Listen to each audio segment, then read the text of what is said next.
Welcome to our ஆன்மீக களஞ்சியம் channel. இன்னைக்கு நம்ம பார்க்க போகிறது தெய்வத்தின் குரல் 6ஆம் பாகம், முதல் அத்தியாயம் 16 பெற்று பெருவாழ்வு. அதில் விகட சக்கர விநாயகர். தோப்புக்கரணம் என்றதும் ஞாபகம் வருகிறது. அவர் விகடம் பண்ணிய சில சேத்திரங்கள் சொன்னேன். காஞ்சிபுரத்திலேயே விகட சக்கர விநாயகர் என்ற பெயரில் அவர் இருக்கிறார். தம்பி மூலவராக உள்ள குமரக்கோட்டத்தில் அந்த விகட சக்கரர் இருக்கிறார். அது என்ன விகட சக்கரர் என்றால், சக்கரபாணியான மாமா விஷ்ணுவிடமும் பிராக்டிக்கல் ஜோக்காக பிள்ளையார் விகடம் பண்ணியிருக்கிறார். ஒரு விநாயக சதுர்த்தி என்று மருமான் பிறந்த நாளாச்சே என்று மகாவிஷ்ணு நிறைய ஃப்ரெண்ட்ஸுகளோடு கைலாசத்துக்கு வந்தாராம். குழந்தை சுவாமியானால் அந்த ஃப்ரெண்ட்ஸுகளை எல்லாம் தூக்கி போட்டுவிட்டு மாமாவின் சக்கரத்தை பிடுங்கி கொண்டு விட்டாராம். அந்த சுதர்சனம் இல்லாமல் மகாவிஷ்ணு இருப்பாரா? பிள்ளையாரை பிடித்து அவரிடம் இருந்து திரும்ப வாங்கிக் கொள்ள முயற்சி செய்தாராம். பிள்ளையார் லபக்கென்று அதை வாய்க்குள்ளேயே போட்டு அடக்கி கொண்டு விட்டாராம். மகாவிஷ்ணு தம்முடைய சதுர்புஜத்தால் 2 காதையும் பிடித்துக்கொண்டு தொப்பு தொப்பென்று தோப்புக்கரணம் போட்டாராம். அதை பார்த்து பிள்ளையார் குபீர் குபீர் என்று சிரித்தாராம். அப்போது வாயில் அடக்கி கொண்டிருந்த சக்கரம் வெளியில் விழுந்து விட்டதாம். விஷ்ணு அதை எடுத்துக்கொண்டு விட்டாராம். விஷ்ணுவின் சக்கரத்தை தம்மிடம் வைத்துக்கொண்டு விகடம் செய்தவர்தான் விகட சக்கர விநாயகர். அவர் இருக்கும் குமரக்கோட்டத்திலே மூலவரான குமாரசுவாமி பிரம்ம சாஸ்தா என்கப்பட்ட ரூப பேதத்தில் இருக்கிறார். பிரம்மாவை பிரணாவர்த்தம் கேட்டு அவருக்கு சரியாக சொல்ல தெரியாததால் ஜெயிலில் போட்டுவிட்டு பால சுப்பிரமணியரே சிருஷ்டி பண்ணினார் என்று கதை இருக்கிறதல்லவா? அந்த சமயத்தில் சுப்பிரமணிய சுவாமி தாமே பிரம்மாவுக்குரிய ஜபமாலை கமண்டலுகளை கையிலே தரித்து கொண்டிருந்தார். குமரக்கோட்ட மூலவர் அப்படித்தான் இருக்கிறார். பிரம்மாவுக்கு ஆக்ஞை பிறப்பித்து தண்டித்ததால் பிரம்ம சாஸ்தா என்று அந்த அவசரத்திற்கு பேர்.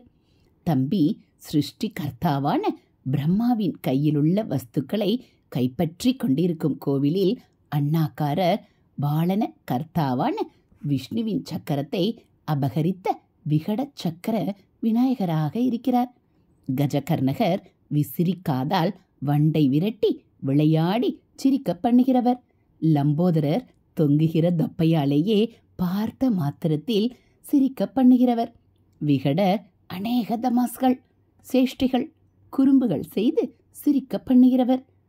சுமுகராக சிரித்த முகத்தோடு முதல் பேரில் வந்தவருக்கு அடுத்தடுத்து இப்படி 3 பேர்கள்: கஜகர்ணகர், லம்போதரர், விகடர். சதா ஏதாவது கஷ்டத்தில் மாட்டிக்கொண்டு தவிக்கிற லோக ஜனங்களை சந்தோஷப்படுத்த விக்னேஸ்வரருக்கு மிஞ்சி தெய்வம் இல்லை. ஹரஹர சங்கர, ஜெய ஜெய சங்கர. அடுத்து விக்னராஜர்.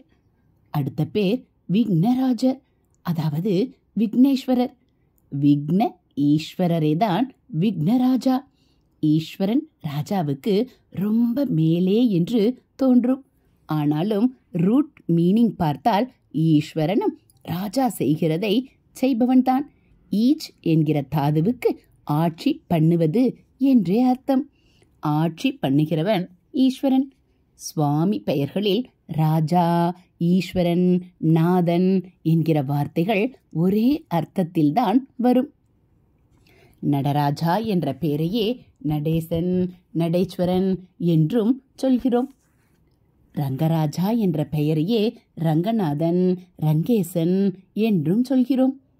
திருநாவுக்கு அரசர் என்பதையே வாக் ஈசர் என்கிறோம். அப்படி விக்னராஜா என்றாலும் விக்னேஸ்வரர் என்றாலும் ஒன்றுதான்.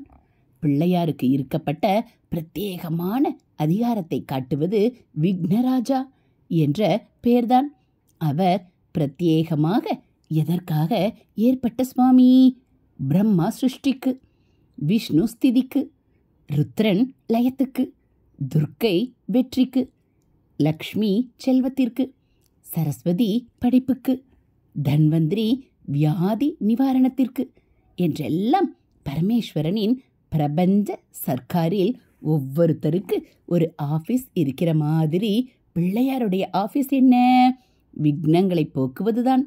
எடுத்த காரியம் எதுவானாலும் அதில் விக்னம், இடையூறு உண்டாகாமல் இருக்கவே எடுத்த எடுப்பில் அவரை தொழுகிறோம். விக்ன நீக்கத்திற்கென்றே ஏக பரம்பொருள் எடுத்துக்கொண்ட ரூபம்தான் விக்னேஸ்வரர் அல்லது விக்னராஜா. விக்னத்துக்கு ஈஸ்வரர். ராஜா என்றால் விக்னங்களை உண்டாக்குவதில் தலைவர் என்று அர்த்தம் பண்ணிக்கொள்ளக்கூடாது. விக்னங்களை அடக்கி அழிப்பதால் அவர் விக்ன ராஜாவாக இருக்கிறார். ஒரு ராஜாவுக்கு முக்கியமான வேலை சத்துருக்களை அடக்கி வைப்பது. அப்படி விக்னங்களை அடக்கி வைக்கும் விக்ன ராஜா அவர். ஆராய்ச்சிக்காரர்கள் ஆதியில் உக்கிர தேவதையாக பிள்ளையார் இருந்தபோது அவர்தான் விக்னங்களை உண்டு பண்ணுபவராகவே இருந்தார் என்றும், அதனால்தான் விக்னேஸ்வரர் என்ற பெயர் ஏற்பட்டதென்றும், அப்புறம் சௌமிய மூர்த்தியாக அவரை வழிபட ஆரம்பித்த பிறகும் அந்த பெயர் நீடித்து விட்டதென்றும் சொல்கிறார்கள். ஹரஹர சங்கர ஜெய ஜெய சங்கர, ஹரஹர சங்கர ஜெய ஜெய சங்கர. மகா பெரியவா சரணம். இது போல தெய்வத்தின் குரல் பகுதிகளை நீங்கள் தினந்தோறும் கேட்கணும் அப்படின்னா மறக்காமல் நம்ம சேனலை சப்ஸ்கிரைப் பண்ணுங்க. கூடவே பெல் ஐக்கானை கிளிக் பண்ணி ஆளுங்கிற பட்டனையும் அழுத்திடுங்க. நம்ம சேனலில் வரக்கூடிய தெய்வத்தின் குரல் பகுதிகள், மகாபிரிவ மகிமை, ஆன்மீக கதைகள், ஆன்மீக தகவல்கள், ஸ்லோகங்கள், ஆலய உலா எல்லாம் உங்களுக்கு பிடிச்சிருந்தா ஒரு லைக்கும் கமெண்ட்டும் கொடுத்து உங்களுக்கு தெரிஞ்சவங்களுக்கும் ஷேர் பண்ணுங்க.